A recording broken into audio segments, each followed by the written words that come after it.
Welcome to The Rundown. I'm Katie Lassiter. This week, our reporters got an in-depth look at the Student Blood Council's multi-annual blood drive, an event that shows just how much Rider cares and what we're doing to give back to the community around us. Reporters also attended the Black History Month talent show and talked about the impact of the polar vortex. You won't want to miss this. Stick around. The Rundown starts right now.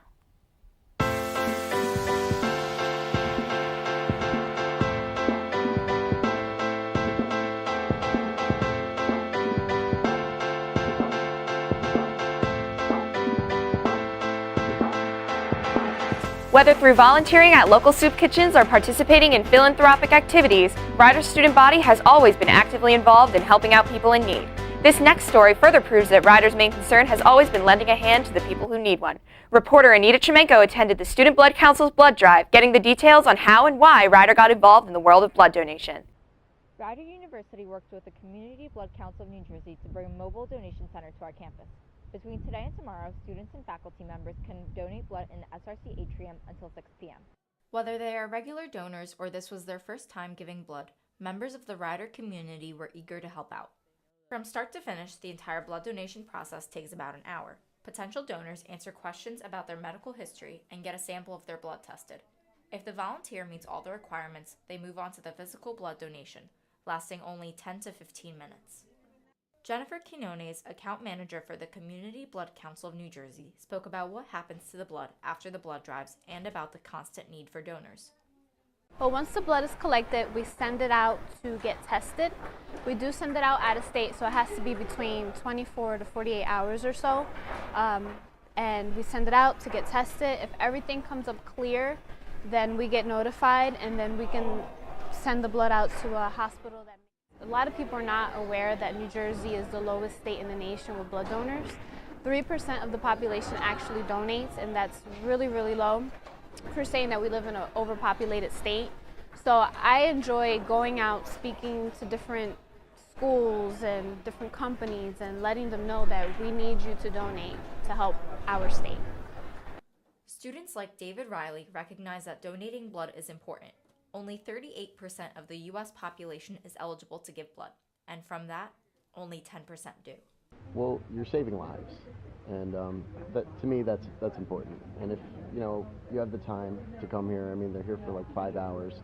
I mean, you really don't have an excuse just not to donate. For more information on the blood donation process and to find a blood drive location in your area, visit www.givebloodnj.org. For The Rundown, I'm Anita Chimenko. Thanks, Anita. February is Black History Month, and Rider has been holding events throughout the past few weeks to celebrate Black culture and heritage in America. The Black History Month talent show, hosted by the Black Student Union, has always been a campus favorite. With more details on the event, here's reporter Samantha Crawford. Students enjoyed a night out at the honorary Black History Month talent show. Talents range from historical rapping, inspirational singing, emotional monologues, and the well-known campus dance team and step team.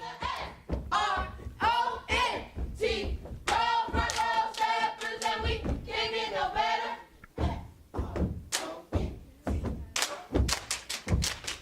Roll, step team. For some Rider students, Black History Month means something very special. It signifies their history and how far they've come and how proud they are of their role models of all times of history. The institution just teach you how to be clueless. We work retail stores and make enough to be poor. And then we can't make the pain go away. I pray about it every day. That's what we say. Oh, Lord, have mercy on my soul, because I know the streets can be so cold. Eventually, you become like the people around you. So if you can't change the people around you. Black History Month to me means remembering everything that, African Americans and all types of races, minorities have gone through to be where we're at right now. Being Black History Month means celebrating the past and the contributions of African Americans. The students believe African Americans have come so far yet can fly to even higher heights. They stress teamwork, love, trust, and hard work. I'm gonna do exactly what I want to do, and I will not be sorry for any of it. But one day the same reason you go can be the same reason you stay. You see, you worry about the wrong things, and the right things to get in the way. Who knew that history could be so inspirational? If any Rider University students are interested in attending Black History Month events, there is a series of fun events throughout the rest of February. For The Rundown, I'm Samantha Crawford. Thanks, Samantha. I think it's safe to say that we're all sick of this snow. Reporter Carlos Del Cid has the story on how this polar vortex has been affecting Rider's spring semester. Rider University has been hard at work keeping students safe and getting rid of all the snow. The spring semester started a little less than a month ago, and snowstorms have made going to class almost impossible. Regardless, students have tried to stay positive about how all this snow has impacted their life. So I have to drive from Pennsylvania, so I guess the commute's been a little bit of a hassle, but once it's cleared up, it's been good. You know, having days off from school and all of that stuff. Plus, I love the snow. I think it's a beautiful time of year. So I would say, overall, it's been a positive effect on my life. I had the pleasure of speaking with the Associate Vice President for Planning, Deborah Stasola, who oversees public safety and gets an inside look at how different departments within Rider work together to get the job done. You know, they do a lot of patrols and walkthroughs, whether in the car or on foot. And so there are ears and eyes, too, in working closely with facilities who has to deal with all the snow and making sure our roadways and parking lots and sidewalks are clear. Rider University begins their preparation for the winter months way back in November, making sure all the head of departments know what to do in case of inclement weather. It starts with a memo that Director Weaver, Vicki Weaver, as Director of Public Safety, sends out every November. She and I work on it to the key people to remind them ahead of time that now the winter season's coming up. Remember, this is how we make our decisions. We have our weather group. We'll try to give you advance warning, but these are the key people. Here are their names, here are their phone numbers, etc. So we send that out every year to remind everyone. Snow days are the perfect time to sit back and relax. The problem is when inclement weather creates a mini vacation, and that's the case for many Rider students who have had 2 weeks of snow days and delayed openings. Students fear that they are falling behind on work and not working hard enough anymore. I think it's out of my own laziness because, I mean, I have more time to do stuff. So I don't necessarily think that the snow days are what's affecting it. It's my own psyche. Getting sort of back into the the whole work schedule again as classes started to come around again. That was a little tough at the beginning after sleeping a lot.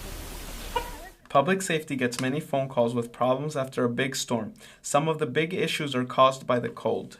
Well, we do with dead batteries and sometimes frozen doors and locks.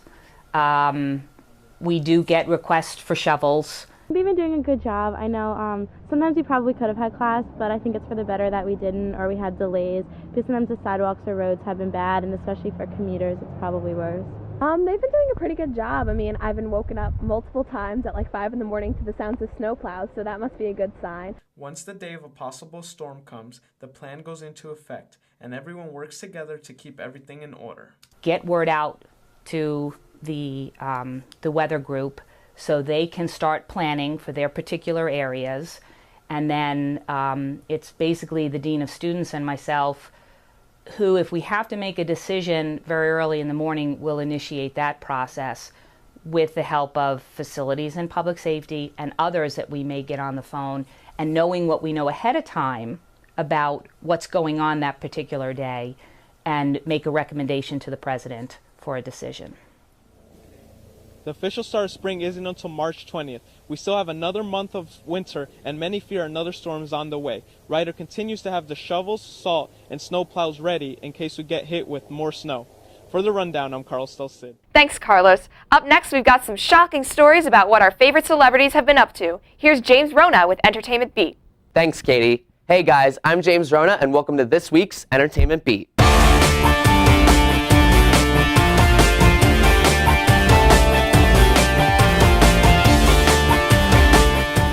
Christina Aguilera knows how to keep things interesting. Less than a week after the news of her engagement to production assistant Matt Rutler, she announced that she is pregnant.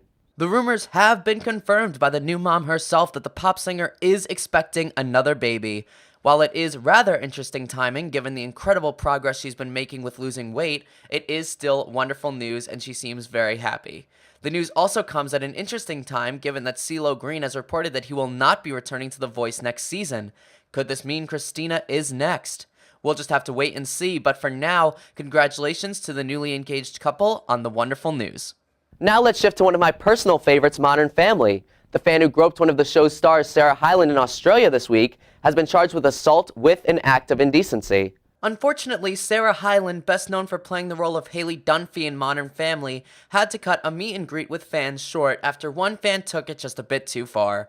Police in Australia have arrested a man who allegedly groped Hyland while she was posing for a photo with him. She took to Twitter saying, quote, "Sorry to all the fans outside the contest event that I didn't get to say hi to, but I had to leave due to an inappropriate touch of a fan." Oh, Chris Brown, aren't you lovely? The singer-songwriter has once again found his way in the courtroom, this time over a homophobic slur. Chris Brown is the new target in a $3 million lawsuit after beating down a man named Parker Adams while screaming homophobic slurs and profanity left and right. Adams is suing both Brown and his bodyguard for the damages done, including a broken nose. Chris Brown is denying any wrongdoing, saying that he was provoked by Adams' unending advances. These charges are in addition to the original charges of misdemeanor assault in October for a similar incident. In more ways than one, Simon Cowell's 6-day-old son has been cleared for takeoff. The newborn just got his first passport and is predicted to become one of the most traveled babies in the world. Simon Cowell's 6-day-old baby has received his passport. Allegedly, both Simon Cowell and mother, Laura Silverman, had to be present in order for their newborn to be given this passport. Of course, the new father was more than happy to make room in his busy schedule for son Eric, at least given how excited Simon seems to be on Twitter these days. We all knew that this newborn baby was already born into a life of luxury, but given this new passport and the extremely differing location of Eric's parents, the newborn will be spending a lot of time in the sky for sure. And that's all I have for this week's Entertainment Beat. Back to you, Katie. That's all we have for you on this week's edition of The Rundown. Be sure to like us on Facebook and follow us on Twitter for more from your official Rider News program. For now, I'm Katie Lassiter, and from all of us here at The Rundown, have a great week.